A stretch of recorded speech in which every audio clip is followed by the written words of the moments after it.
Hey, what's going on, guys? It's your boy Ramadan. I'll be making a video for you guys over Call of Duty Black Ops 2 today. As you guys will take note, I'll be using the B23R, and I'll be playing with some subs/friends.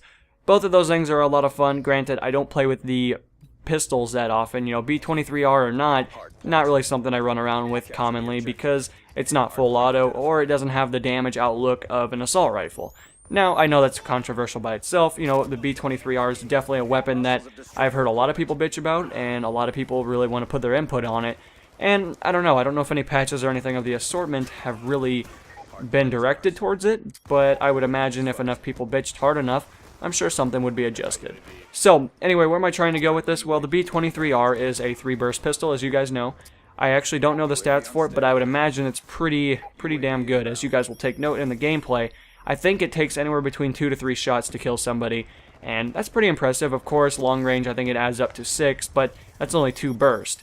And for a weapon that already is a pretty high magazine, more or less on the 3-burst scale, really not that difficult. I think a lot of guns in Black Ops 2 probably compete pretty well with the 4 to 6 round, shots per down range. And to drop your target at that consistency, not too terribly difficult. It's not like we're playing Battlefield here.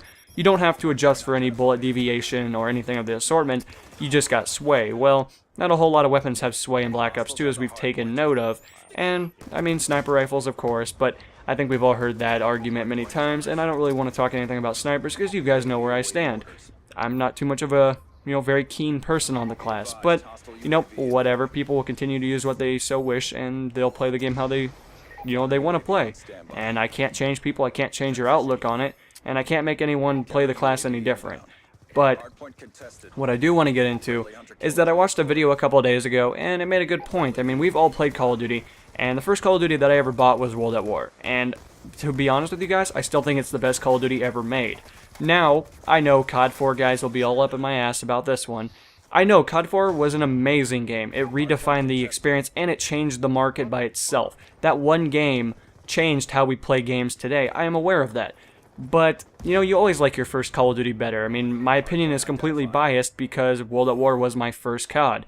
Just like if, COD 4 was your first, well, your opinion's biased as well because you like that because it's your first game. Now, the list goes on. I've had some friends that played Modern Warfare 2 as their first one.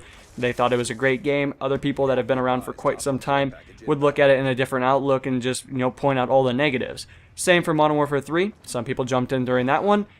Was an interesting experience, needless to say the least. Now, I don't know, I guess that's just kind of the perception of how we talk, and to be honest with you guys, every Call of Duty known to date has had a pro and a con, if you want to agree with that or not. World at War, it was the, MP40 with Juggernaut. COD 4, it was the M16 with stopping power.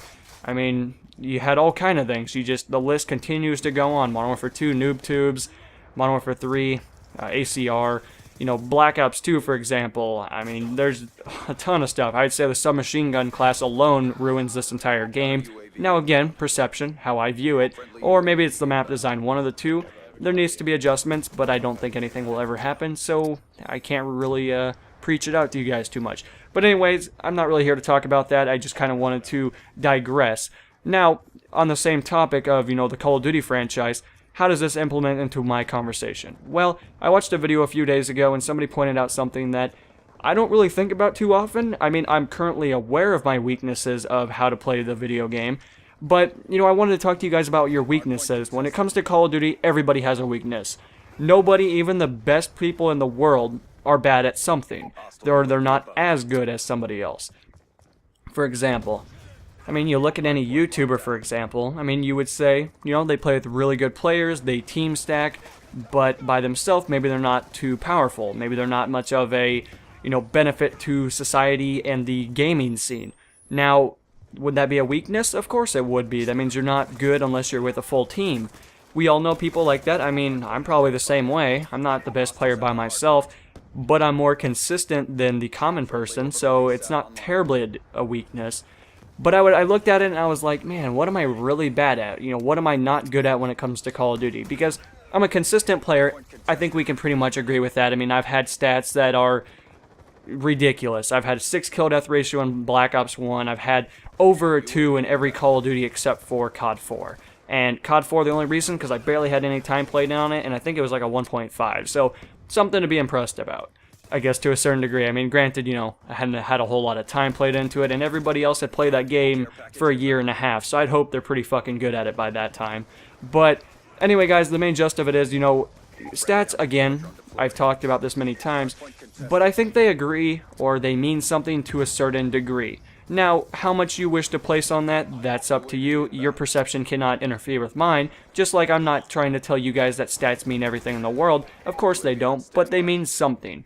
They determine what kind of a player you are, your consistency scale. They rate you on a scale that is a little bit more important to some players. Maybe they look at it in a different, you know, offense. That's just something to take note of. Now, I looked at my weaknesses and I was like, yeah, you know, I'm not too good at drop shotting. I'm not good in close range because, I don't know, I'm just not. I don't use submachine guns every freaking day because I don't like them. I like to sit back. I'm a little bit more of a defensive player. So if you're defensive, you're trying to stray a little bit away from the objective, but you're still close. I mean, it's not like I'm on the other side of the map. I'm not playing, you know, Turbine, and I'm not sitting there trying to be a sniper sitting in the back of the spawn hardscoping my ass off. No, that's not what I'm talking about when defensive, but I do take cover. I use the map to its common knowledge. I use all the available things in the game to benefit myself. That's why I would say I'm pretty damn good at Battlefield, because I know how to be defensive. I know how to push when I need to push. I know the, you know, made coordinates. I know a lot of the information related to Battlefield, but in Call of Duty, you know, every year there's a new game. Now, I guess you could say almost on the par level of Battlefield, it's almost the same consistency, but I mean, I've played a lot more of both titles. I've played a lot of Battlefield, but I've also played a lot of Call of Duty. So, in both aspects, I guess that's kind of where I'm trying to go from. But back on topic.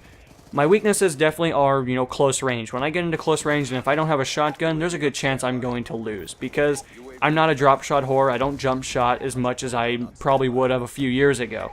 So, over time, I've lost that ability. When it comes down to other things, I mean, I'm not very good at, you know, predicting the paths of the opposing opposition.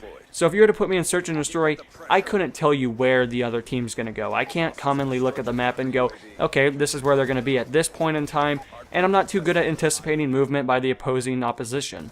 That's just not what I'm good at.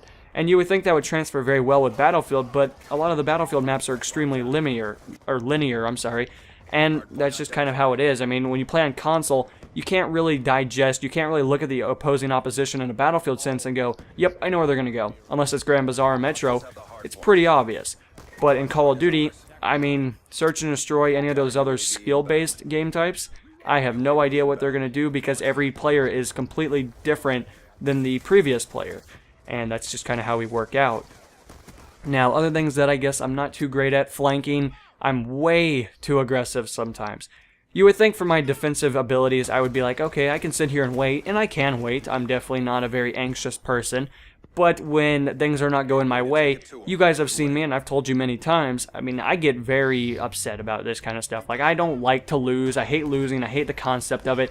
And the inevitability of it just doesn't fit me too well. So I get really antsy, and that doesn't exactly determine to the highest accuracy. And more nor less, that's just on the par level. But guys, we're running out of time. I'll see you guys in the next installment. Leave some feedback in the comments if you guys have any weaknesses that you're willing to share. And until then, guys, I'll see you next time. Peace.